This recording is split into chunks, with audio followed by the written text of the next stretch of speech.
That's a big problem. And it's something our society has not addressed at all.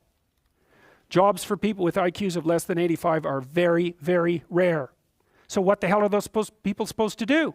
It's 15% of the population. What are they supposed to do?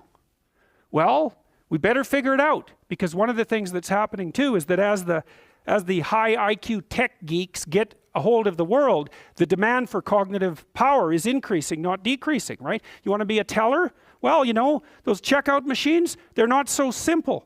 You want to work at McDonald's? You think that's a simple job? You don't see robots working at McDonald's. And the reason for that is that what McDonald's workers do is too complex for robots to do. So this is a discussion that no one wants to have, but that's okay. It's still a problem, and it has to be dealt with. So the US government, I think I told you this at one point already, it's illegal to induct anyone into the US Army if they have an IQ of less than 83, right? It's about 10% of the population.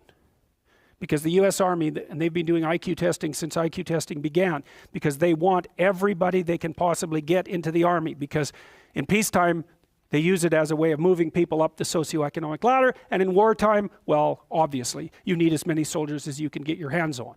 And so you're not going to be any pickier than you have to be.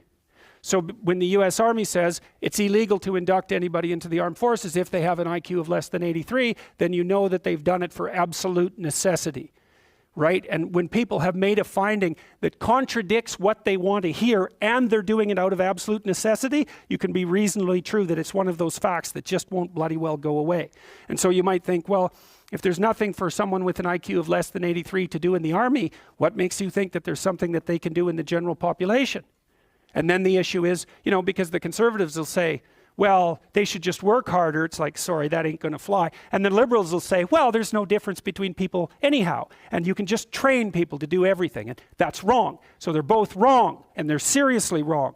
And the fact that neither side of the political perspective will take a good, cold, hard look at this problem means that we're going to increasingly have a structural problem in our societies, because we're complexifying everything so rapidly that you can't find employment unless you're intelligent. You guys are really going to face this, you know. Lawyers are disappearing like mad.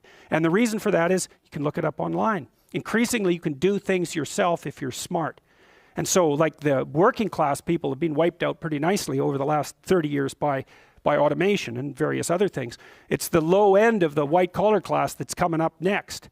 So I'm not saying that lawyers are in the low end, but low end lawyers are in the low end of the white collar class.